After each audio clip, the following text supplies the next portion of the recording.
Welcome to episode number 19. We have a varied programme this week. Mike Quirk and Gordon Young show us some more gardens in the village of Maru.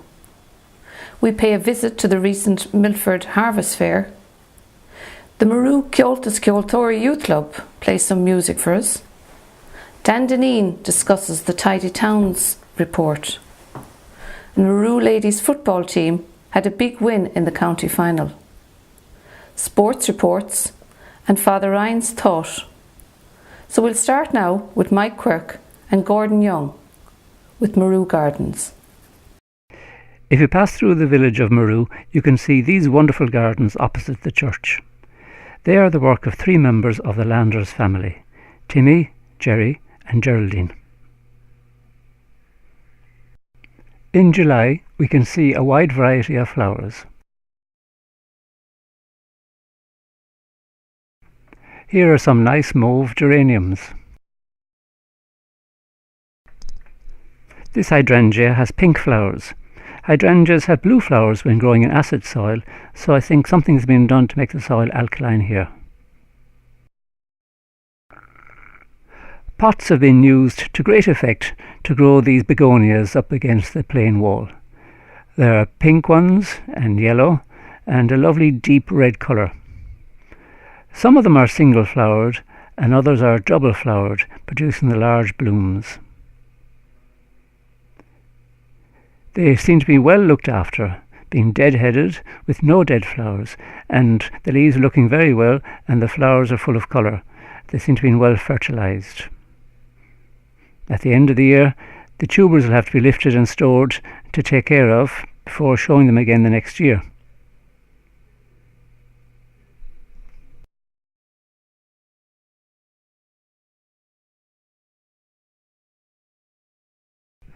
In front of the house is this nice tidy paved area which has room for some red flowered roses which flower right through the summer. This bed at the side of the garden has a variety of shrubs and small herbaceous plants. The well-kept lawn in front of the house sets off the house to good effect.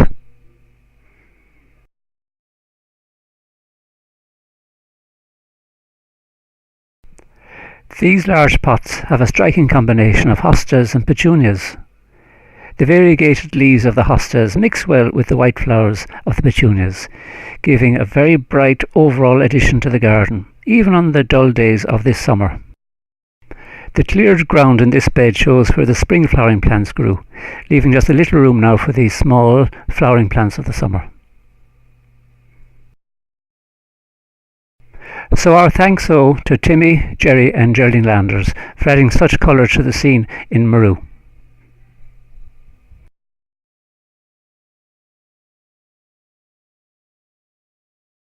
So we'll take a short walk from the street in Maru to my own garden in Cushnaquilla.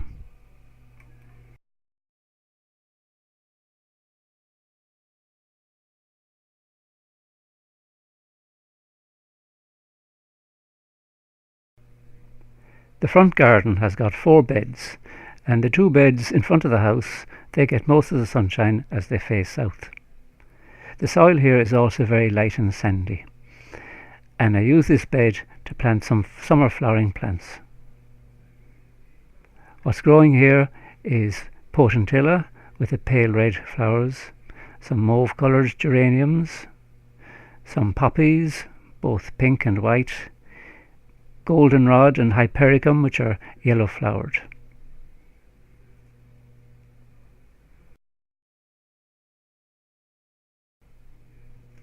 There is also the blue flowered borage, which attracts bees, though no bees today on this dull summer's day.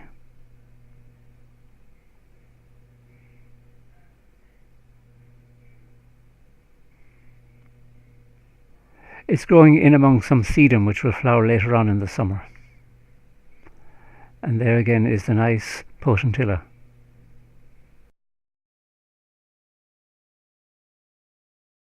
This bed has got some blackcurrant bushes and redcurrant bushes too. The red currants are very attractive to the birds, so if you're going to grow red currants you need to have them netted. I think this shows that even a small garden can produce something sweet for the table. This bed is facing north, and the plants growing here are under the shade of a cherry blossom tree that flowers in the springtime, at the same time as the azaleas and bulbs of daffodils. Ferns like it growing in the shade, and this bed is mainly for the autumn.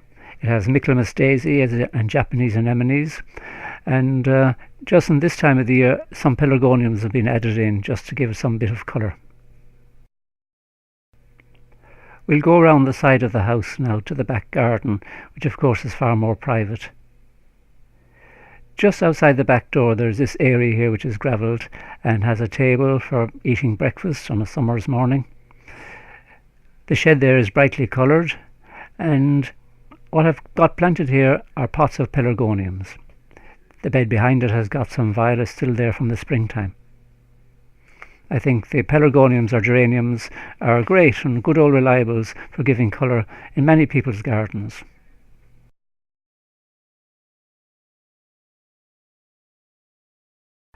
I've just planted up this pot with a plant called oxalis, called iron cross, which you can see it gets its name from the leaves. And there's some hanging fuchsias back there in that bed.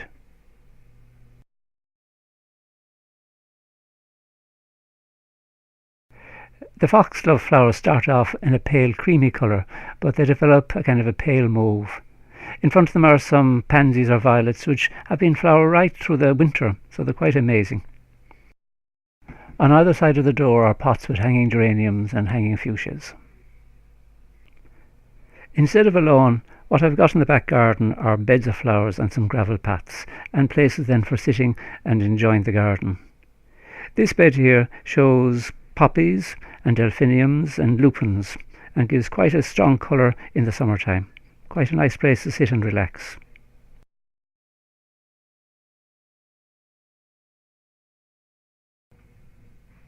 So this is an overall view of the garden as seen from upstairs. There's no lawn, so there's no grass to be cut, just beds of plants that are going to give colour at different times of the year. At the back of the garden we get most of the sunshine, so that's where the summer flowering plants are. Closer to the house it's more shaded and is facing north, and that will be used for spring flowering bulbs. So I hope you've liked this look at two different gardens in Maru. I think we'll finish with a photograph of this beautiful begonia flower. So until the next time, thanks for listening. The Milford Fair had brilliant weather for their day. Anne-Marie Hayes, the principal organiser of the fair, tells us about it.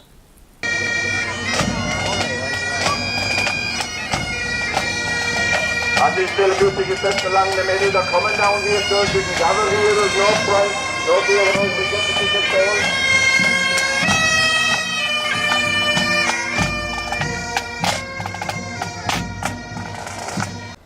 The Harvest Fair is now on its 27th year. We have in the region of about 25,000 that attended the Harvest Fair on Sunday. We would have in the 27 years raised over 1 million. It's one of the largest single fundraising events for Milford Hospice. The day is a very important day to us for fundraising because all the funds that are raised are in aid of Milford Hospice, and it funds the services here in the hospice on a day-to-day basis. The Harvest Fair was opened this year by Marcus Horan and Deputy Mayor Maria Byrne. We also had the CBS Band, which celebrates 50 years in March 2013. We have some perennial favourites which are like the Wheel of Fortune. We have the bottle stall, we have the favourite which is the cake stall. Clothes, fancy goods, shoes, bric-a-brac. All these items are donated to us in the lead up to the Harvest Fair. We then promote and sell them on the day.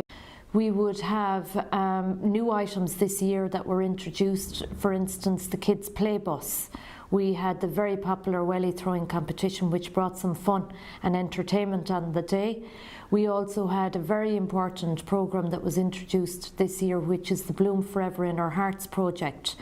This is a bulb which is sold to the public. We'd like it to become synonymous with Milford Hospice, and it's called the Bloom Forever in Our Hearts project, and it can be sown between now and November. We sold these bulbs on the day. They were very popular. In actual fact, after the Harvest Fair, we had many people call us about the Bloom Forever in Our Hearts project. Super Quinn introduced the pancakes and went down a treat. They were going so much all day that next year they've decided that they're going to introduce 2 grills as opposed to 1, because it was so popular on the day. Thankfully, we sold out of all the pizzas, of all the burgers, so food was a big treat on the day. We were very lucky with the weekend in particular. The weather was fantastic. It also helped to contribute to the numbers that were in large attendance on the day. And it will be one of our biggest single social events in the Midwest. All the funds raised goes to fund the services of Milford Hospice only.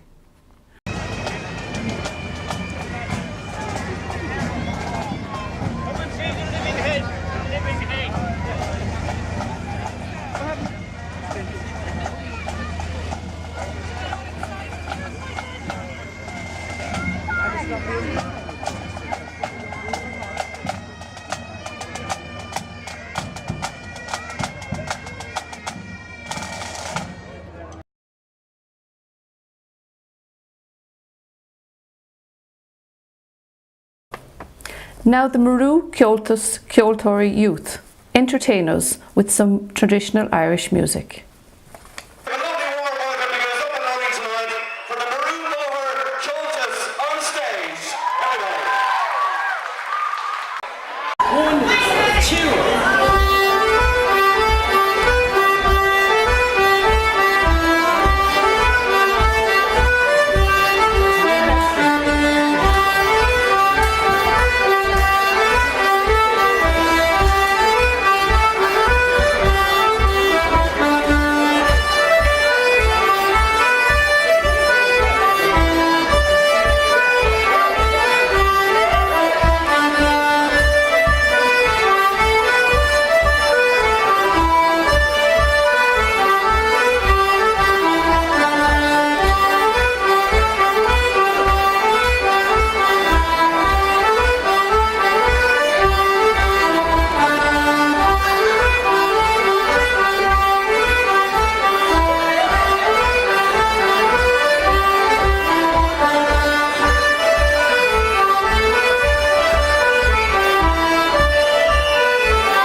The Mary from Maru Festival was held a few weeks ago, the 24th to the 26th of August.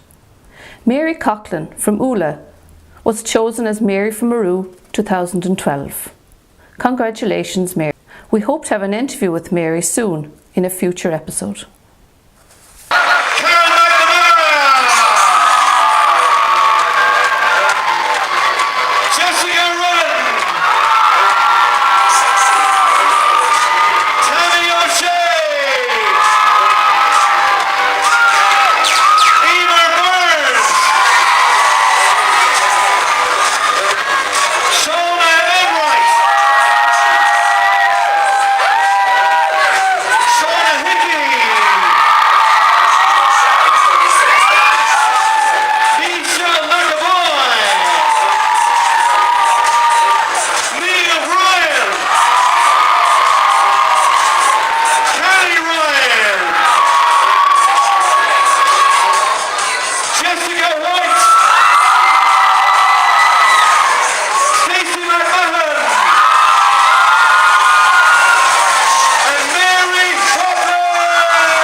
Tensions are running high, but I won't keep you very long. I just want to say a big thank you to my fellow judges, Ray Ryan and Michelle Murphy. I would especially like to thank the management and staff of Kroger's. Finally, I would like to thank the 12 girls and their sponsors.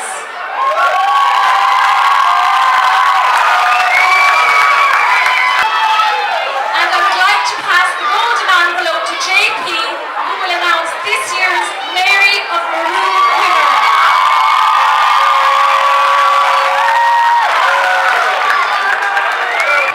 The winner is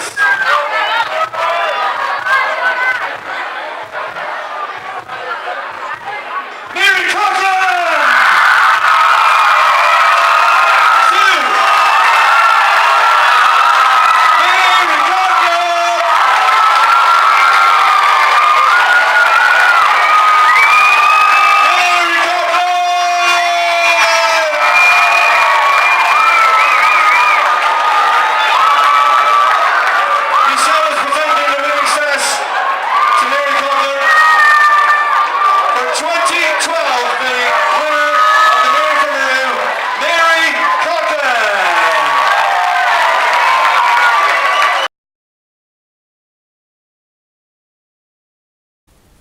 Maru gained 2 points in this year's Tidy Towns report. It is felt that the judges were generous with their praise, but mean with the marks.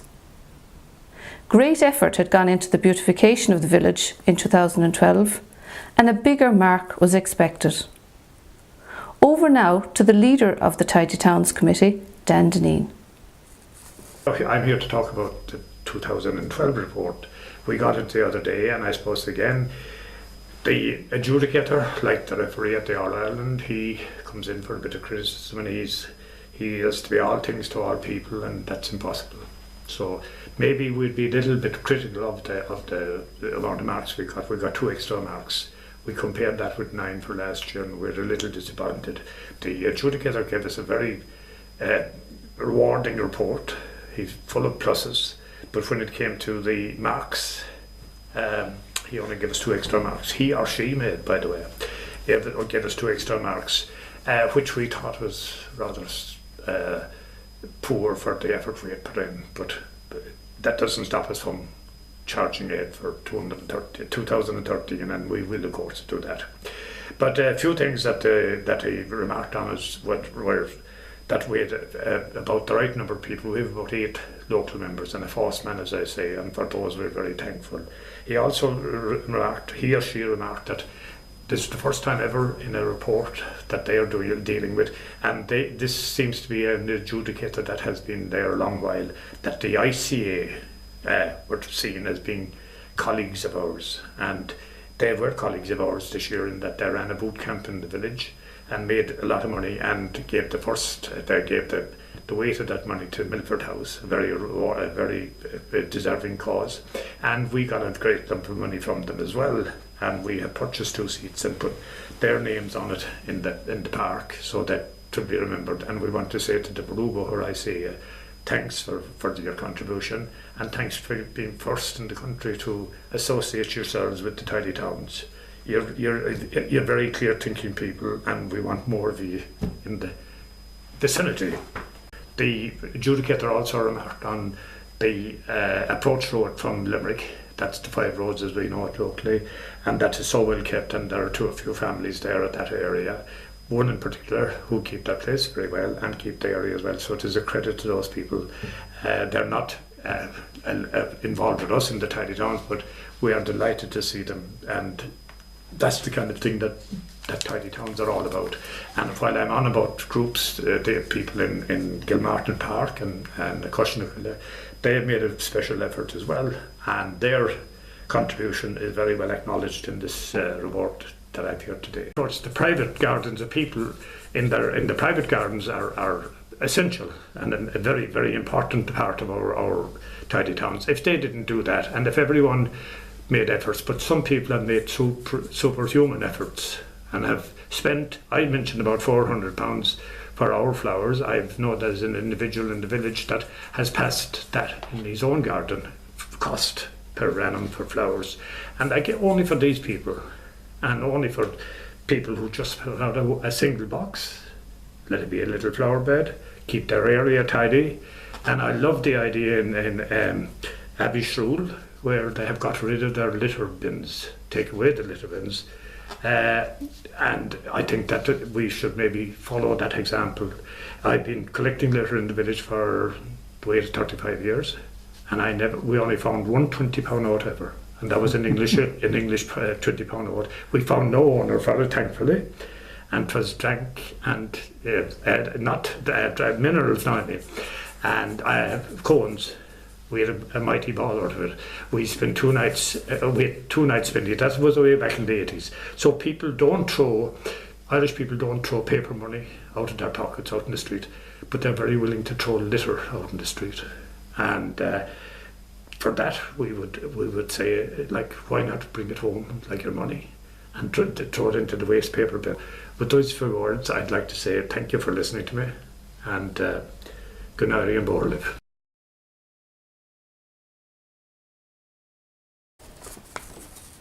Maru AFC's ladies football team had a big win in their county championship.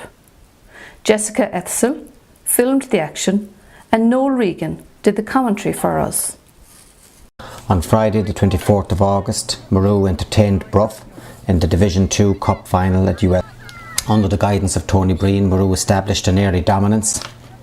The opening goal wasn't long in coming when Sarah Berkery laid up to Claire Keating, who passed to Niamh Richardson, who ran into the penalty box and calmly finished past the Bruff goalkeeper.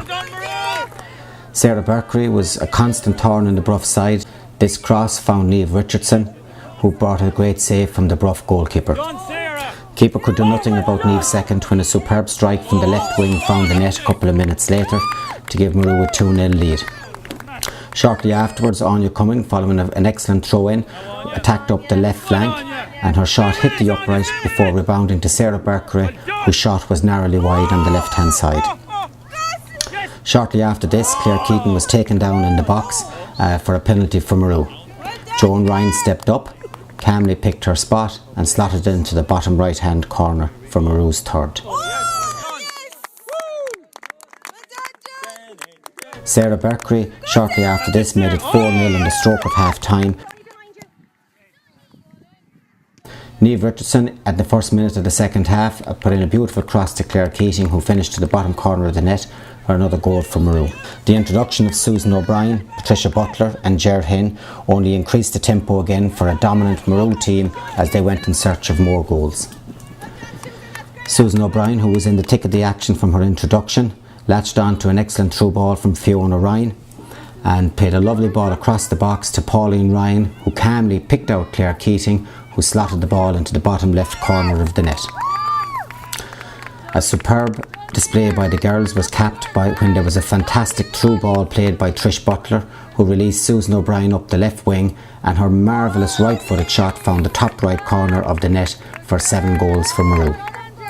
The introduction then of Andrea Crowe on the right wing created new impetus again, and Andrea was responsible for the setting up of many attacks up the Brough right hand side. This clearance was intercepted by Aisling Regan, who came on at right back, who played it to Andrea Crowe, who again slotted the ball through for Susan, who was unlucky on this occasion not to finish. However, shortly afterwards, in the last minute, Susan squared the ball for the inrushing Sarah Berkery, whose calm chip into the top left corner completed the scoring and resulted in an 8-0 victory for Maru. Trevor Lytle, the chairperson of the LWSSL, presented the Division 2 trophy to the superb captain for Maru, Anya Cummins, in front of her appreciative teammates and a large vocal support that travelled from Maru to support the girls. This trophy completed a remarkable season for the girls, who completed 3 domestic trophy victories with the League, the Division 2 Cup and the Limerick Junior Cup. Excellent credit to the team and to the management of Tony Breen for this superb achievement. Well done, girls. Sports reports this week are Camogie with Caroline Hickey and Maru AFC with Noel Regan. This is an update on what has happened on the Camogie front over the last few weeks. The Under-12 started their championship campaign on the 29th of August against Ahane and won on a scoreline of 4-3 to 2 points. On the 6th of September they took on Capmore and had another great victory, winning on a scoreline of 4-4 to 4 points. And on the 12th of September they took on Monaleen in their last group game, which ended in a draw, 1-4 to 2-1. This means they booked their place in the semi-final, which is fixed for the 20th of September, with the opponents and venue yet to be determined. The Under-14s played Ballybrown on the 28th of August and had a comprehensive victory, winning on a scoreline of 3-2 to a goal. On the 4th of September they took on Patrickswell in the last group game and won on a scoreline of 1-5 to 2-1. It was a great game, with Aoife Barry scoring a great goal at the end to seal the victory. This result means they finished their group as group winners. On the 11th of September they took on Causeway of Kerry in the quarter-finals and won 6-8 to no score. This was a great team performance by the girls, who dominated all over the field. They now take on Killard, another Kerry team, in the semi-final, which is fixed for the 18th of September. The Under-16 started their championship campaign on the 29th of August against Monaleen and got revenge for their league semi-final defeat to win by 1 point on a scoreline of 2-8 to 3-4. It was a great game, with great skill being shown by both teams. All 7 Maru Bora girls played very well, with Ciara Fogarty getting the all-important goal to seal the victory. Then on the 7th of September they took on Croke in their last group game. It was a good game, with the girls upping the pressure in the second half, but unfortunately it was not enough and lost by 5 points on a scoreline of 4-6 to 5-8. They now have to wait and see that they reach the semi-final stages. The intermediates took on their rivals Knockaderry on the 2nd of September and came out winners on a scoreline of 3-9 to 2-4. It was a great game, with the girls coming from being 3 points down at half time to win by 8 points. It was a great second half display by the whole team, with great heart, skill and determination being shown. On the 9th of September they received a walkover from Patrickswell. This means they are now in the semi-final with 1 game left, which is against Ballybrown on the 23rd of September. A big well done to all players and managers who were involved with the above teams. Let's hope the winning continues, and remember, check us out on Facebook for upcoming semi-final fixtures. Thank you. These are the Maru AFC notes for the past couple of weeks. We'll begin with the senior ladies who recently contested the Division 2 Cup Final and the Limerick Junior Cup Final, and they emerged victorious in both. First up was Bruff, and the ladies comfortably won this on an 8-0 scoreline. The following Friday, the ladies completed a historic triple when winning the Junior Cup with a fantastic 9-0 victory over Shannontown to cap a remarkable season. Very well done to Tony Breen and to all the girls. The A's and B's teams were both in action over the past couple of weeks, with the A's winning 1-0 over Hyde. Mike Ryan scored for Maru. They then defeated Athlunker 2-1 with Drew McLean and Brian Quinn scoring. They followed this with a 2-2 draw with Prospect, with Drew McLean again and Owen Roach netting for Maru. The Bees were also in action. They beat Athlunker 3-0 with Aidan Ryan 2 and Chris McKenna scoring, and then followed this up with 2 draws against Manus and Knockany, both scoreless. The Bees now are still unbeaten in the league campaign and they top the table. Our under-8 boys, who were playing in the developmental league for the first time, had a fantastic game against Palace United last weekend. They came out 5-3 winners in a game where soccer really was the winner. The Maru AFC under-10s played Maru's younger under-10s, and they came out on top after a great battle where the bit of experience of the older boys swung the tide in their favour. Our under-12 boys kicked off their season with a 3-1 defeat at home to Rathkeil. They played very well, and this was their first match on the full-size pitch, and we're sure as the season goes on they'll improve immensely. Our 15s had much better luck in their first match, completing a 4-1 victory over Manus. Tyler O'Brien continued his form from last season with a fantastic hat-trick, and a Paddy Kelly header accounted for Maru's tally. Our under-10 boys team needs new recruits, so if there's any of you out there with younger boys that would like to play soccer, we'd be delighted to have them come to the club. If you were born in 2003 or 2004 and if you'd like to play soccer, then you can contact Andrew on 087 275 1360. Training at the club is every Thursday night from 5:20 to 6:20, and you can feel free to call up and speak to Andrew on the night if you wish as well. A very important announcement as well is there's a number of children, boys aged 6 to 8, who would love to play soccer with the club. They recently played their first match against Palace, but we do need mentors to look after the team. Under the Child Welfare Protection laws, we're unable to take these boys to matches without proper supervision on the day.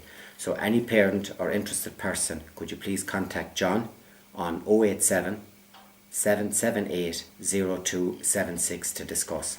It would be an awful pity that if without supervision we were unable to accommodate the children. And finally, we finish on some very good news for the club. Saoirse Barry and Grania Regan have been selected for the North Munster Emerging Talent Programme, having attended trials this week in the University of Limerick. This squad is limited to 22 players from all of North Munster, and it's a fantastic achievement for the girls and for the club for them to reach this. And with a bit of luck, they might get on to get some Irish trials out of it. And that's the Maru AFC news for this week. Thank you.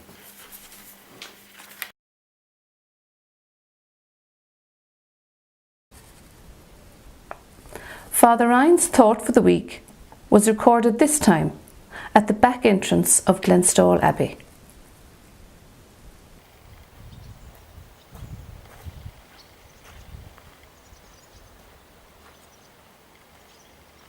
Well, my friends, we're here this evening at the back gates leading to Glenstall Abbey, and it's a nice evening, not a good hair evening, nice little breeze blowing, but the sun is shining. I have noticed quite recently the numbers of people out walking, and the people cycling, and people jogging. On the way up here this evening I met a lone jogger, and that I think is maybe a fallout from this because of this recession. Whereas before people would be going to gyms and swimming pools, and I have nothing against these places, but it's nice to be out in the fresh air, and perhaps it's cheaper. This place here, Glenstall Abbey, with the lovely walks, is indeed a very, very wonderful facility. And I think I should say to the community a word of thanks for this lovely place and for allowing so many of us to use this place to walk and to spend a bit of time doing a bit of exercise. I got on a weighing scale the other day in the doctor's surgery, and I nearly fell off with the fright. I discovered that my weight is now 14 stone and 11 pounds, and I'm only a very small man, 5 feet 8, but I always throw in a half, 5 feet 8 and a half. So I intend to do a lot of walking. I have been up and down the back avenue, as we call it, quite a bit, but I'm going to do more so now. But also I need to step back from the table and not to be eating so many sweet things. And just a little warning to the bursar up here: if there are potholes appearing on this back avenue, a lot of it might be due to myself, so I'll have to chat with him. And just thinking of taking exercise and walking and all that kind of thing, and running and jogging, the motto is very powerful: a sound mind in a sound body. I've great time for people who are involved in games. Recently we had the Olympics in London and then the Paralympics, and the effort and all that people do to be fit for these games. And last weekend the Paralympics finished, and one must admire these people, even those who don't win medals, but the efforts and all that they put into training. And of course the people who provide such pleasure for us involved in games. And last Sunday we had the All-Ireland. It was a smashing game of hurling, on the edge stuff, and not good for people's hearts. I can understand sometimes how people and why people collapse at games. 2 good games, and 2 good games again to look forward to in a couple of weeks' time. So while thinking about all this training and exercise, I am reminded of St. Paul in his epistle, letter to the Corinthians, chapter 9, where he talks about people training in the arena and working hard to win a prize. And St. Paul talks about the prize that will fade away. That's not to take from people who win medals, they're to be congratulated, but Paul does make the point that someday these will fade away, whereas we're all involved in a race or in training to win the prize that will never fade, to be with God in His kingdom. And we need to train hard for that and to work hard so as to win that prize. And the road, the journey we have to make in life is sometimes cruel and difficult and extremely hard. And it's like the people running the marathon. There comes a time in our lives perhaps when we feel like stopping, not able to go any further, and then we get a second wind and we keep going. But we have to ask the Lord to help us. We have to, as He says to us, keep faith in me. Keep faith in the Lord and put our hope and our trust in Him to win the prize that will never fade, to be with God in the kingdom that He has prepared for us, and He wants all of us to be saved. Benach de Oriv, agus fe vrat na maid na mire, gorev shiv igoni.